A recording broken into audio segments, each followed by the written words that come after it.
चलिए question number देखिए, इसके पहले 40 तक हो गया था। क्वेश्चन नंबर 41 कह रहा है यदि ए और बी अभाज्य है, ए और बी अभाज्य है, ए और बी के जगह पर कोई अंक देगा 5, 8 अभाज्य संख्या है, ठीक है,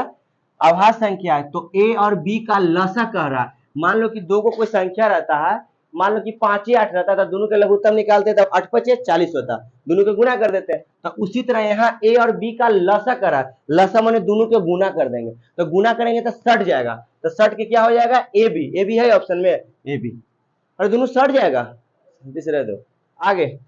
ये 9th क्लास में पढ़ा था कि दो परमेय संख्याओं के बीच अधिकतम कितनी परमेय संख्या हो सकती है, इसका कोई लिमिट नहीं है, वो दो गो तीन गो भर नहीं रहेगा, तीनों को भर रह सकता है। जैसे देखिए मान लीजिए कि हम दो परमेय संख्या भी, एगो परमेय संख्या ले लिए 6/7 सपोर्टेड, चाहे 6/12 ले लिए, एन ले लिए 20/50, एक बीच के गो दो एगो निकालेंगे परमेय संख्या, दो गो निकालेंगे नहीं अनंत, कैसे सर, मान लेंगे हम 100 से गुना करेंगे तो 600 हो जाएगा, ई भी हो जाएगा कितना, 100 से गुना करेंगे तो 20 में 100 से गुना करेंगे तो 2000 हो जाएगा, तो 600 से स्टार्ट करेंगे तो 601, 602, 603, 2000 तक जाएंगे। तो एक गो आएगा कि दो गो आएगा कि तीन गो आएगा, तो कोई अनंत हो जाएगा, मजबूरी है, समझ रहे हैं बात, कैसे जो हल्का नमूना भी दिखा दिए। आगे 9th का लगता है 43 नंबर, निम्नलिखित में कौन अभाज्य संख्या है, अभाज्य संख्या बार बार आ रहा है, हम हटा लो एकरा में, अभाज्य संख्या किसी कहते हैं, वैसी संख्या जो एक से कटे और अपने आप से कटे उसको अभाज्य संख्या कहते हैं। तो एक से कटे और अपने आप से कटे, तो 27 कोई ना कोई से फरिया ही लेता है, और 3 से कट रहा है, 9 से कट रहा है, 35 5 से कट रहा है और अपने आप से कटा है, तो कोई तो कट ही गया, कोई से नहीं कटना चाहिए। 13 यही एगो पार है जो कोई से नहीं कटेगा, एक के छोड़ के एक से कटेगा तो 13 हो जाएगा। और कभी कभी पूछ देता है कि सबसे छोटी अभाज्य संख्या कौन है, तो 2, सबसे छोटी अभाज्य संख्या कौन है, 2, ये भी ऐसे रहता है, याद रखिएगा। आगे क्वेश्चन नंबर 44, सअभाज्य संख्याओं का मसा, सअभाज्य संख्या क्या होता है, सअभाज्य संख्या, सअभाज्य संख्या मतलब क्या होता है कि जिसका युग्म हो,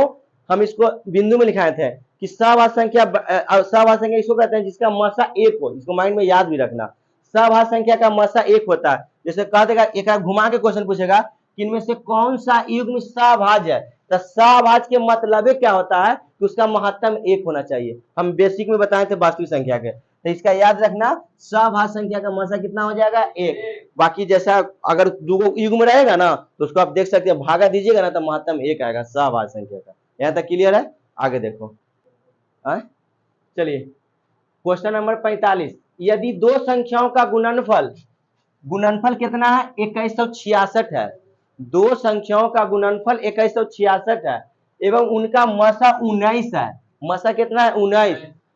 तो उनका लसा निकालिएगा। तो कभी आपको हम फॉर्मूला बताए होंगे, लसा बराबर कौची, दो संख्या, याद आ रहा है कुछ, दो संख्याओं का गुणनफल, गुणनफल बटा मसा, ऐसा फॉर्मूला कभी आप पढ़ चुके हैं, दो संख्या का गुणनफल बटा मसा। तो दो संख्या का गुणनफल कितना दे रहे, 2166, तो हम एजा ना बना के एजे बना रहे हैं जगह के कारण, 2166 बटा मसा कितना है, मसा 19 है, मसा 19 दे देंगे, ठीक, 19 से काटे की कोशिश करो, 19 का एक मरते तो लग जाएगा, 19 इकाई काट रहा तो काटेंगे तो छोड़ देंगे, ऑप्शन है ना, हाँ 19 इकाई 21, सब सही चल रहा है कि कहीं गलती है, दो संख्याओं का गुणनफल 2166 है, क्वेश्चन देख लेना, तो एवं उनका मसा 19 है, तो लसा सही तो है,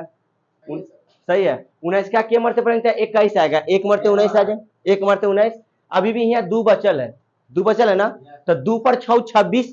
तो फिर एक मरते लगा देंगे 19, तब बच जाएगा 7, 7 बच जाएगा, और 7 पर 6 76, तो 19 का 19, 19 तो 19 76 ना पढ़ी।